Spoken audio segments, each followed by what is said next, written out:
Welcome back, everyone. Today we are stepping into one of the most decisive choices a storyteller ever makes, one that quietly determines whether a story breathes or suffocates. Point of view and the narrator's voice. Let's remove a common misunderstanding immediately. Point of view is not a grammatical choice. Choosing I, he, or they is not technical. It is strategic. When you choose a narrator, you are deciding how close the reader is allowed to get to a character's inner life, how information will be restricted or revealed, and whose version of reality the reader is forced to trust. In this session, you will learn not only what the major points of view are, but why choosing the wrong one can quietly undermine an otherwise strong story. We will examine point of view as a lens, first person as a tool for intimacy, bias, and psychological immediacy, third person limited as an engine of suspense and controlled access, third person omniscient as a perspective of scope, irony, and authority. But we will go further than most introductions. You will also learn about narrative distance, how close or far the reader is, positioned from a character's consciousness, and why too much closeness can be just as damaging as too much distance. We will address voice not as style, but as judgment, the invisible attitude guiding every sentence, even when the narrator is not a character. Before we are done today, you will understand why. Some scenes feel emotionally flat despite good writing. Some stories lose tension without obvious mistakes. And how an ill-suited point of view can strangle tension without the writer realizing it. By the end of this session, you will no longer choose a point of view by instinct or habit. You will choose it deliberately, based on what your story demands. Hello, everyone, and welcome back to the 5th session of our creative writing workshop. I'm thrilled to see all of you here, ready to dive into what is arguably one of the most fundamental and transformative elements in storytelling: point of view, POV, and the narrator's voice. If the plot is the skeleton of your story, and the characters are the muscle and blood, then the point of view is the nervous system. It's how the audience perceives and processes every single sensation, thought, and event you create. It is, quite simply, the lens through which your entire fictional world is filtered. The choice of the lens understanding point of view. When you choose a narrator, you are making a critical decision about distance and access. How close is the reader to the character's internal life? How much does the storyteller know about the world? And how much are they willing to share? Let's break down the main categories of POV, focusing on the strategic advantages and inherent limitations of each. 1. First-person perspective, I-we. This is the most intimate and immediate lens. The story is told by a character inside the narrative. The mechanic uses the pronouns I, me, my, and we. The advantage: intimacy and trust. When a character tells their own story, you establish an immediate, raw connection with the reader. It feels like a confession, a journal entry, or a direct conversation. This creates a sense of profound intimacy, allowing the reader to experience events directly through the character's emotional filter. Think of Holden Caulfield in The Catcher. In The Rye, you are trapped inside his head, sharing his immediate, unfiltered judgments and anxieties. The limitation, the narrow window. The first-person narrator can only report what they personally know, see, or hear. They cannot access the thoughts of other characters unless those characters explicitly state them, and they cannot report on events happening simultaneously elsewhere. Their perspective is inherently biased and unreliable. This limitation, however, can be turned into a powerful narrative tool. An unreliable narrator is often far more interesting than a reliable one. You must constantly ask, is this narrator telling the truth, or are they hiding something, even from themselves? 2. Third-person limited, she, he, they, focus on one. This is often called the over-the-shoulder perspective. The narrator is outside the story, but they choose to focus exclusively on the thoughts and feelings of one single character at a time. The mechanic uses the pronouns he, she, it, or they, but the narrative voice only dips into the head of one, designated viewpoint character, the advantage, suspense, and deep empathy. Third Person Limited offers the best of both worlds. You maintain the emotional depth of first person, allowing deep dives into one character's psyche, while gaining the flexibility to move the character around the scene without the self-consciousness of an I. Crucially, it is a phenomenal engine for suspense. The reader knows exactly as much as your viewpoint character. When they enter a dark room, the reader's heart rate increases because they don't know what's in there either. You can build tension by showing the protagonist missing crucial information that is only known by others in the scene, which the narrator tantalizingly withholds from the reader. This is the hallmark of great psychological fiction. The limitation, restricted movement. You are bound to one mind. If you need to reveal what another character is secretly planning, you cannot simply say it. You must show it through action, dialogue, or description filtered through the viewpoint character's senses. You must resist the temptation to head hop, which is the cardinal sin of this perspective, jumping into different characters' heads within the same scene. 3. Third Person Omniscient, the God-eye view. The word omniscient means all-knowing. This narrator stands completely outside the story, possessing unlimited access to every event, every location, and every character's thoughts, past, present, and future. The mechanic uses he, she, they, and freely traverses the minds of all characters. The advantage, scope, and authority. The omniscient narrator provides the greatest breadth and authority. It allows you to weave together multiple, complex storylines, create a rich tapestry of world building, and provide authoritative commentary or philosophical insights that none of the characters themselves possess. Think of the epic scope of 19th century novels. This perspective is unparalleled for stories that demand a wide geographical or chronological sweep. You have the ultimate control over pacing, revealing secrets not just to the reader, but often before the characters discover them, creating a sense of dramatic irony. The limitation, lack of intimacy. The power of the omniscient voice often comes at the expense of closeness. By knowing everything, the narrator risks keeping the reader at an emotional distance.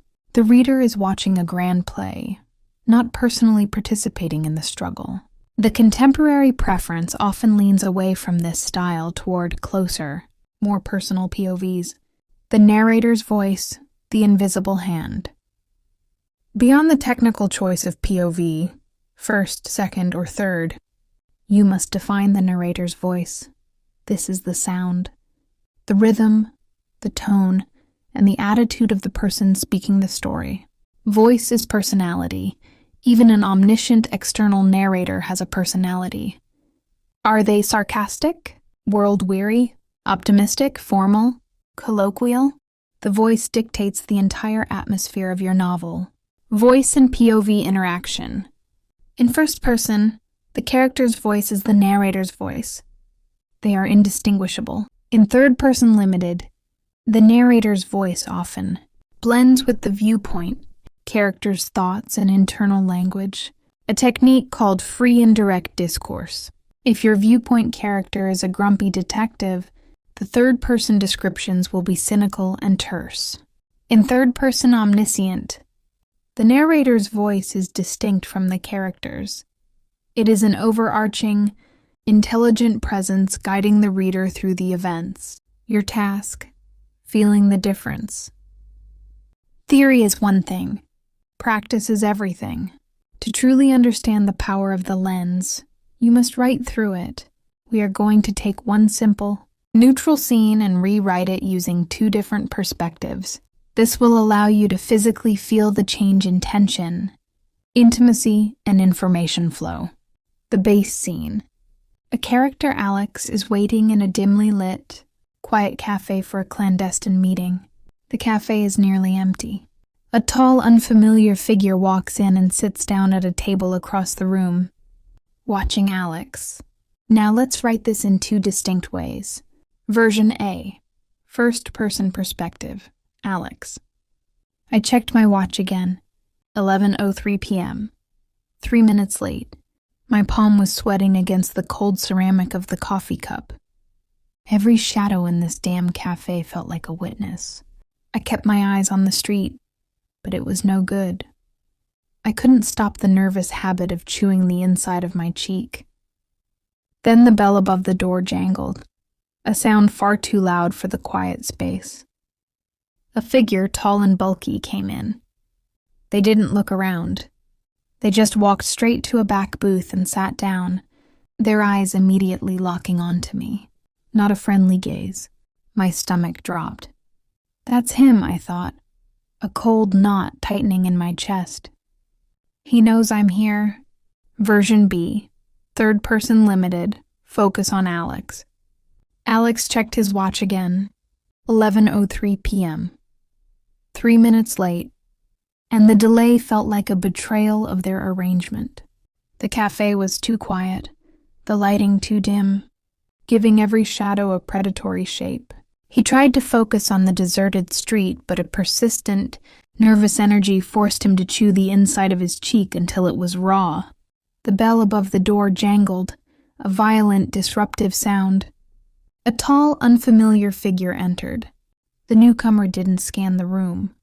They moved with a clear, unsettling purpose, walking to a back booth. Alex watched, his breathing going shallow, as the figure settled, and their gaze immediately focused on him. It was a cold, direct stare, devoid of hesitation. He didn't know the person, but a wave of certain dread washed over him. This is not going to be a simple transaction, he thought. The difference you must feel. In version A, first person, the prose is conversational and heavily, filtered by Alex's immediate physical anxiety, my palm was sweating, my stomach dropped. The reader experiences the tension with Alex inside their body. In version B, third person limited, the language is slightly more formal, but the emotional access is still profound. The delay felt like a betrayal. A wave of certain dread washed over him. Critically, the use of Alex watched, and the slightly detached description of the figure's movement, moved with a clear, unsettling purpose, gives the scene a cinematic quality. The focus is still entirely on Alex's experience, but the narrator is guiding the reader, rather than being the character themselves. Your homework, for our next session, I want you to take a simple scene, a character opening a mysterious letter, a character arguing with a friend, or a character finding a strange object, and write it 3 times. First person. Focus on immediate, biased internal reaction. Third person. Limited. Focus on one character's senses and thoughts, blending the narrator's voice with the character's attitude. Third person omniscient. Optional for stretch. Introduce a sentence or two of objective commentary or reveal a fact that the main character does not know. By doing this, you will internalize the concept that choosing a POV is not a random starting point. It is a powerful strategy that defines the mood, controls the information flow, and dictates the ultimate meaning of your story. Part 2. Distance, Control, and the Engineering of Meaning. Now that we understand what point of view is, Part 2 is where the real work begins. If Part 1 was about recognizing the lens, this part is about controlling the lens. At an advanced level, the question is no longer, should I use first person or third person? The real question is, how close do I want the reader to be?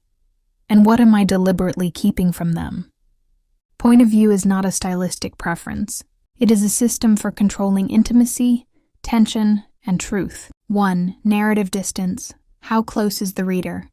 Every POV operates at a certain narrative distance, the emotional and psychological gap between reader and character.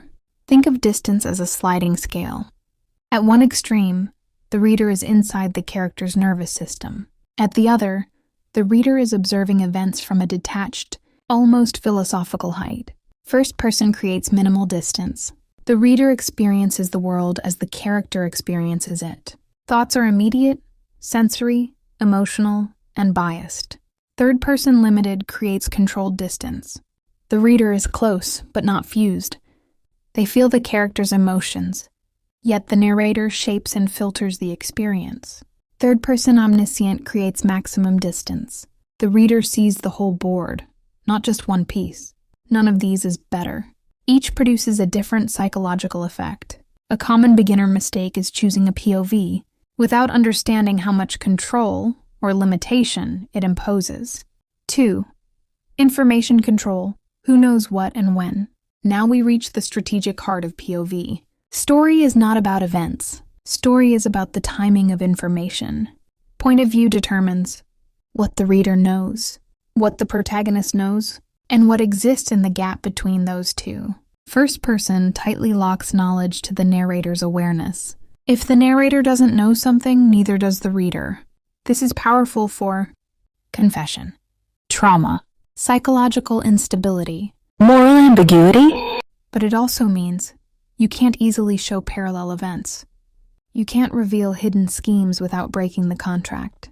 Third person limited allows selective blindness. The reader knows only what the viewpoint character perceives, but crucially, the narrator can frame that perception. You can show a smile that feels wrong, a silence that lingers too long, an action whose meaning the character misinterprets. This is where suspense lives. The reader senses danger before the character fully understands it. Third person omniscient removes secrecy, but replaces it with irony. The reader may know the outcome before the characters do. Tension comes not from mystery, but from inevitability. This perspective is ideal for epics, social novels, stories where systems matter more than individuals. 3. The narrator's voice is never neutral. Now we address a misconception that causes subtle but deadly damage to stories. There is no such thing as an invisible narrator. Even when the narrator is not a character, they still have attitude, rhythm, judgment, values. In first person, the narrator's voice is the character. Their word choices expose education, fear, arrogance, denial. In third person limited, the narrator borrows the character's inner language. This is called free indirect discourse, where the narration absorbs the character's bias. A bitter character creates bitter prose. A romantic character softens the world. In third person omniscient, the narrator becomes an intelligence above the story. They may be ironic, compassionate, cynical, or mythic. If you do not consciously choose the narrator's voice, it will default to something vague, and vagueness destroys authority. 4. Consistency. The contract with the reader. Once a POV is chosen, it becomes a contract. Breaking that contract confused readers, and confused readers stop trusting you. The most common violation is head hopping, jumping between characters' thoughts within a single scene without control.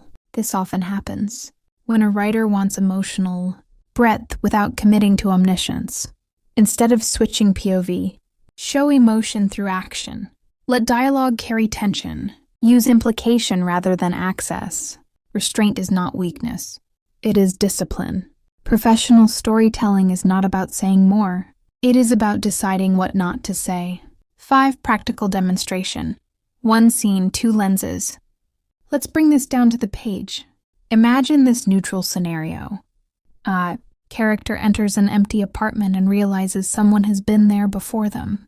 First person version. The focus is internal panic, breath, sensory distortion. The reader feels fear directly, but only as the character understands it. Third person limited. The scene becomes cinematic. The narrator notices details the character overlooks. The fear is shaped, not confessed. The event hasn't changed. Only the lens has. And therefore the meaning changes. The emotional temperature changes. The reader's trust shifts. Your exercise, learning by friction. Understanding POV is impossible without friction. You must feel the resistance. Your task is deliberate and non-negotiable. Take one simple scene: opening a letter, entering a room, hearing unexpected news. Write it twice. 1.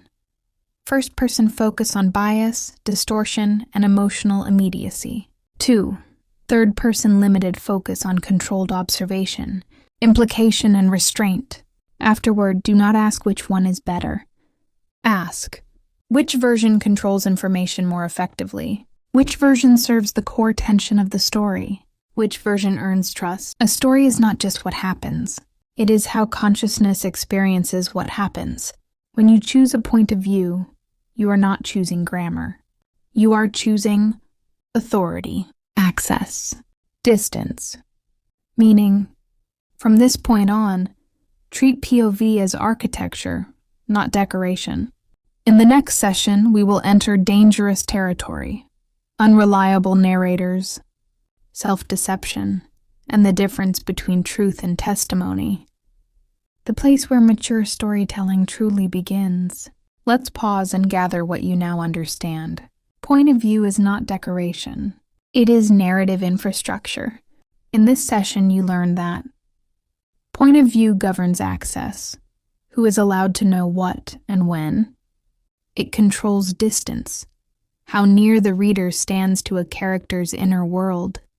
And it shapes meaning, not through events, but through perception. You've seen how first person traps the reader inside a single biased consciousness. Third person limited restricts knowledge in ways that generate suspense. Third person omniscient replaces mystery with irony and inevitability. You also learned that the narrator's voice is never neutral. Even an unseen narrator carries attitude, values, and judgment. Perhaps most importantly, you learned that choosing a point of view is a contract. Once made, it must be honored, or the reader's trust collapses. Finally, through practice, you experienced how rewriting the same scene through different perspectives produces different emotional results, different tensions, and different truths. From this point forward, treat point of view not as a starting detail, but as a structural decision, one that determines how your story is felt, not just how it is told.